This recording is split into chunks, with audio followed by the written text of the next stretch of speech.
Why are marketers better situated to be GMs? Well, actually, I think there's a big difference between cable and broadcast, especially, I think most of us here are all cable people.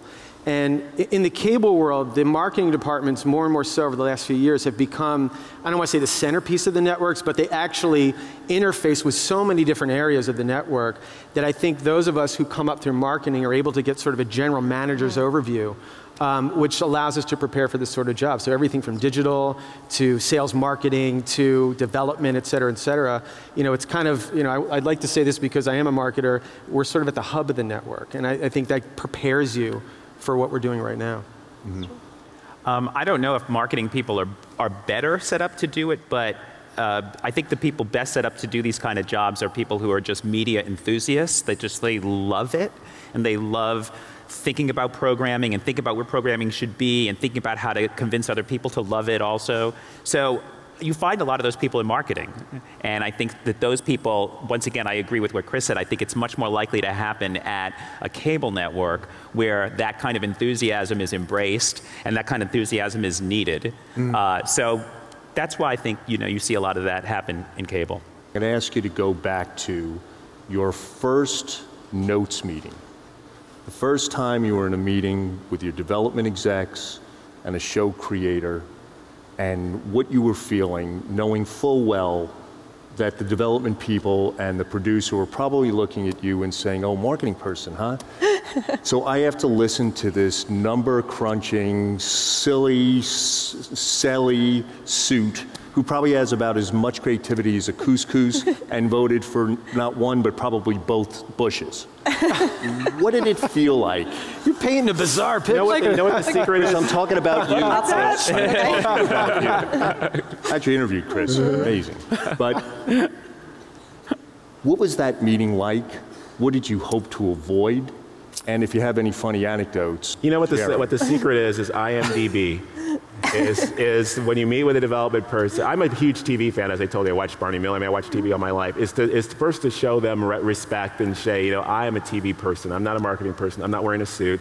I love, and in fact, I give you an example. I met somebody who had worked on a show years and years ago, and it was called Eliminate. It's one of their earlier shows. And I went into the meeting with him and I sang the song. I said, 1, 2, 3, 4, Eliminate. And he said, you remember that? I said, I love that show. And so immediately you show them that, look, I'm a TV person. I love what you guys do. I respect that what you guys do is really, I still believe this honestly, that the people who make the shows are really the most important people in the industry. I mean, we sell it and package it, but without them, it wouldn't happen. So you kind of do that first and show that you have respect for the craft and the art of what they do. And then I think then you resort to your skills that you have of giving feedback, which we all have. We've all managed sort of sensitive, narcissistic, very obsessed, passionate talent people. They're called designers and writer-producers. So we're used to giving feedback to those kinds of people. So that's what I say. Actually, I've been really lucky, and the transition to this job has been, I think, made easier because I have a co-president in Jeff Wachtel, who's our head of development. And he's made it very easy for me to transition into this job because he and I have been working together for 10 years. There's a real rapport with each other, and we both have a very, very similar sense of taste and vision. And so the first notes meeting or the meetings with the producers, I think were a lot easier because I had somebody to work with on that, and he's been great.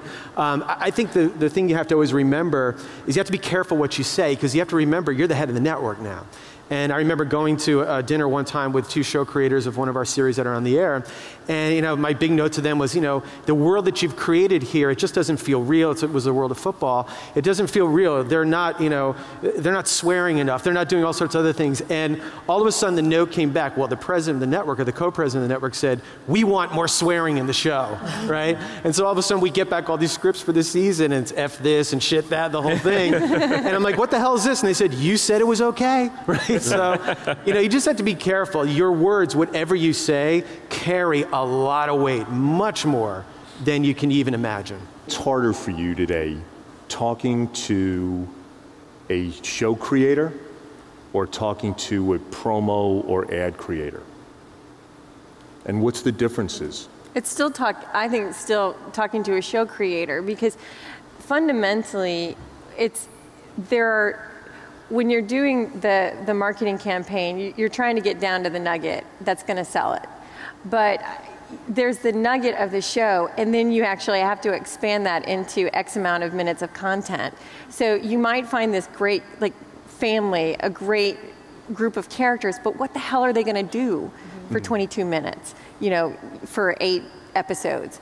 And that's the struggle. And so I think that, from a marketing perspective, you can shine that up and send it out and make something happen in 30 seconds, but to have enough content to hold people for that long, that is a constant struggle. And sometimes the nugget's there and you just can't get to that length of time and make that interesting. I think, I want to play off of something Scott just said, that, when you're giving notes or you're giving direction or anything like that, you just have to remember too, you've got to place trust in your team. And I would say if there's one book that every one of you out there who's looking to get into management or as you're moving up, it's called Speed of Trust by Stephen Covey. And I will tell you that every step along the way, if you don't have the trust in your team, no matter if you have a team of 1 person or a team of 500 or whatever, if you don't have that trust in them taking your direction or your notes or surprising you with how they're going to do things, you're not going to get anywhere. I mean, because once you have to start giving, specific notes all the time to everything, the entire operation is going to grind to a halt. Yeah. So you have to really place trust. Yeah, I agree with that. I think that's true. I would say between the 2 different groups, I think actually marketing has been harder because of exactly what you're both saying, which is that you're so used to being able to talk to them all the time, and you want to respect the new person who's in that role. And you also, those are your people. You've grown up with them. Like most of us, sounds like all came out of the department that is now there in marketing. You didn't leave it. So those are your people. You're used to being able to sort of sit down with them, roll up your sleeves and figure it out. And now you have to respect the new head that's in there and really empower that person. And so there's a degree to which somehow or another that side of it ends up feeling more hierarchical, which is not really, it feels out of sorts in a way. There were times in each and every one of our careers up here where you do have to ask that question about the transition. Do you want that transition? Is being a GM the ultimate goal? I think within organizations, and I wrestled with this a lot, that how do you really foster high levels of marketing creativity and highly reward those people who are able to put their finger on the consumer's pulse? And frankly, should the end goal be being a GM versus, chief creative officer by way of example, not a CMO? And I just would love your opinions on that. For me, I felt like once I would get a mastery of an area, then I would start to get interested in another area. It's sort of like, when you play as a producer, you're making these promos and you have a certain way of doing it, and it's within a brand filter or what have you. But then you start to think about what is the bigger strategy, and pull a little bit further back and a little bit further back. And I think a lot of us were motivated by challenges. So, this was a huge challenge to take on, but it's fascinating. It's fascinating to once you have a mastery in a certain area, to go, okay, now I want to understand how this part works and how this part works. So I think that Chief Creative Officer, that sounds awesome. How fun is that? I think you should do that. And I'm out, and I don't have any of the difficult parts of figuring out the budget or, dealing with the P&L. Or what have you. So I kind of think that this was the bigger step to take to really, really try to get the full scope of it.